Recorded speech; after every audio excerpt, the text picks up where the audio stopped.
né? Operacional ótimo, e tem a bruta força, né? Sim. Resolveu o barato método português, né? O que o Hinton percebeu? Ele e os estudantes dele, né? Operacional ótimo, e tem a bruta força, né? Sim. Resolveu o barato método português, né? O que o Hinton percebeu? Ele e os estudantes dele, que se você ampliasse o número de dimensões, criasse um espaço hiperdimensional e fizesse um corte nesse espaço, você conseguia treinar esse barato para reconhecer qualquer padrão. É a bruta força. Você coloca um número exorbitante de parâmetros, né?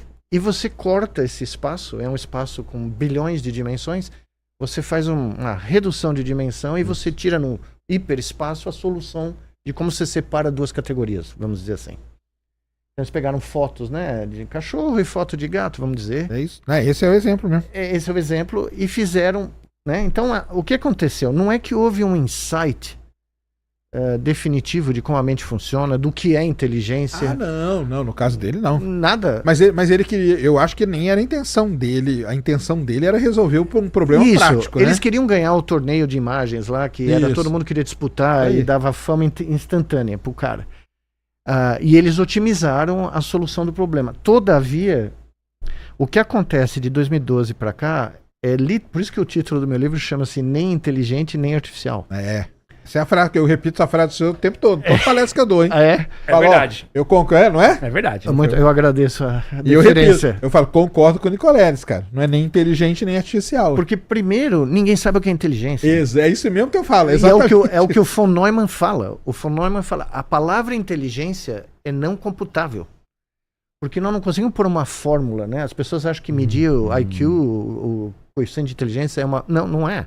Porque é uma forma muito restrita, né, de elaboração. E essa medida de IQ tem toda uma história terrível ligada com a eugenia, preconceito racial, né, e foi introduzida na Stanford. Isso que é a coisa mais interessante. Né, o lugar onde, né, essa inteligência artificial brota, né, vem de um lugar onde a eugenia foi literalmente colocada dentro do currículo, que é a área de psicometria do começo do século XX. Né? O pessoal acreditava que eles iam separar etnias, raças, medindo parâmetros, né? Como o QI, o que é um absurdo, né? E todo mundo sabe disso. Mas o que é interessante, que o John von Neumann falou nos anos 50, e por isso que eu estou repetindo enfaticamente no meu novo livro isso, é que todos esses termos foram sequestrados, e mesmo a gente não tendo uma definição biológica do que é inteligência, a gente sabe que é um processo que surgiu durante o processo de seleção natural para otimizar as chances de sobrevivência. Envolve múltiplas aptidões cognitivas. É um envelope. E é uma propriedade da matéria orgânica. Exatamente, é isso aí. Entendeu? Então, e por que não é artificial? Porque envolve recursos naturais. Né? Não é uma síntese. Não é um cara fazendo uma síntese de um novo produto ou de uma nova coisa. Ele basicamente é um preditor estatístico automático que usa o conhecimento disponível para fazer uma análise estatística. Claro, né? É uma análise estatística. É uma análise estatística. Todos nós que estudamos análise multivariada, do ponto de vista conceitual, é isso, é Principal Component Analysis, Isso, eu falo pro pessoal, cara, o nome era para ser estatística multivariada. Se fosse esse nome, ninguém ia pôr dinheiro, ninguém ia pôr dinheiro. Ninguém ia pôr dinheiro, já começa por aí. Então, mas o que aconteceu? O que é muito interessante? Quando você olha nos fundadores da área, você vê o interesse genuíno, pelo menos dos caras parrudos, de tentar imitar. Isso. Mas todos eles, em algum momento da carreira, ou eu falo isso porque as pessoas não leem os papers originais mais do Turing, por exemplo. Sim. O Turing chega e fala, ele definiu o que é um fenômeno não computável. Ele criou a expressão não computável e falou, veja, quando nós não conseguimos prever quando um programa vai parar de rodar num computador. Esse foi o exemplo que ele criou, né? Você põe a fita no programa, você nunca vai conseguir prever matematicamente quando o programa para. E ele falou, esse é um problema não computável. Aí ele falou, como é que eu resolvo um problema não computável? Tá no trabalho dele. Eu chamo o oráculo. Quem é o oráculo? Um ser humano.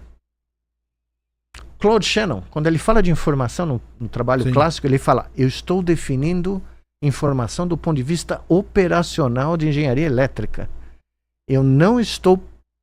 Porque existiam outras definições de informação. De linguistas, de biólogos, né? Ele fala categoricamente, eu não estou propondo que essa é uma definição universal de informação. Tá? E o John von Neumann, que eu acabei de dizer, né? Dizendo, veja, nós não temos uma matemática disto aqui. Nós temos uma metalinguagem para tentar criar sentido no mundo, né? E o que eu acho bacana é que esses caras tinham a curiosidade intelectual genuína. Nenhum deles ganhou dinheiro. Nenhum deles. Sim. Nenhum deles foi para criar uma startup, tá? Né? Não, deles era mesmo, era. Né? Então, a neurociência foi uma pedra... ela está na fundação da área de inteligência artificial. E os neurocientistas, a maioria dos neurocientistas hoje nem sabe disso. Porque todos os caras que são citados, que foram usados, são os caras que não eram... são os caras que eram odiados na época, entendeu? É o que o Donald Hebb, eu chamo ele do Van Gogh da neurociência. Porque ele morreu sem saber que o livro dele ia virar um clássico. Caramba. Quando ele morreu, ninguém... Não, quando ele morreu ele já era um cara reconhecido, mas o livro dele demorou 5 décadas para as pessoas... E eu fiz a minha carreira baseada na proposição teórica dele, que você não podia entender o cérebro olhando para um neurônio. Ah, sim. Eu cheguei nos Estados Unidos e encontrei um outro maluco, né, o John Chapin.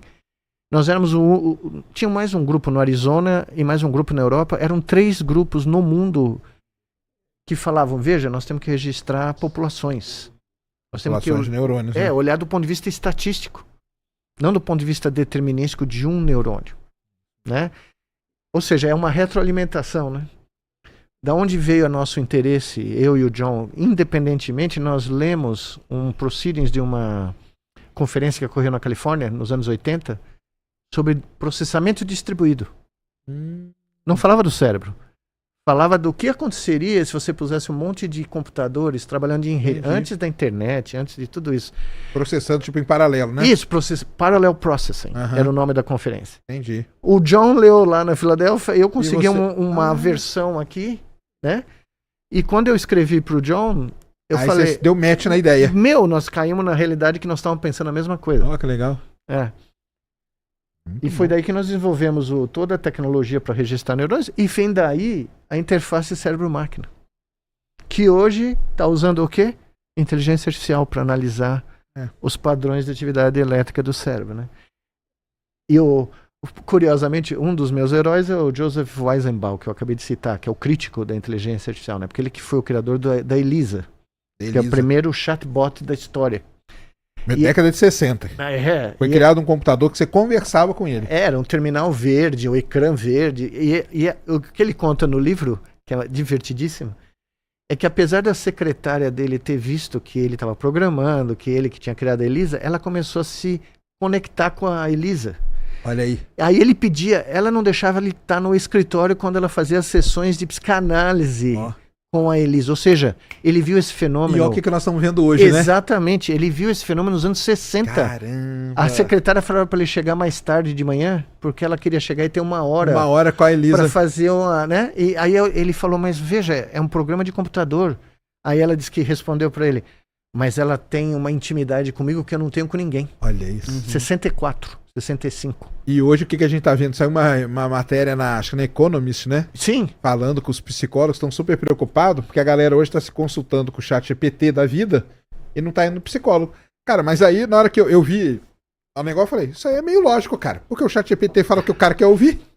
Mas eu vou no psicólogo porque ele me enche de neuro na minha cabeça. Isso, então, mas um mês e pouco atrás, ou 2 meses atrás, um analista, psicanalista, escreveu um editorial no New York Times dizendo o seguinte, as pessoas estão se consultando com o ChatGPT, 2 pontos, e parece que funciona. Sério? Aí o Eisenbaum tinha a resposta para esse cara nos anos 60. Ele falou, se um psiquiatra, um psicanalista achar que um programa digital substitui a ele, ele merece ser substituído. Porque realmente ele não está trazendo absolutamente tudo que é relevante na interação ser humano-ser humano. Claro. Né? A empatia, solidariedade, a tentativa de, né,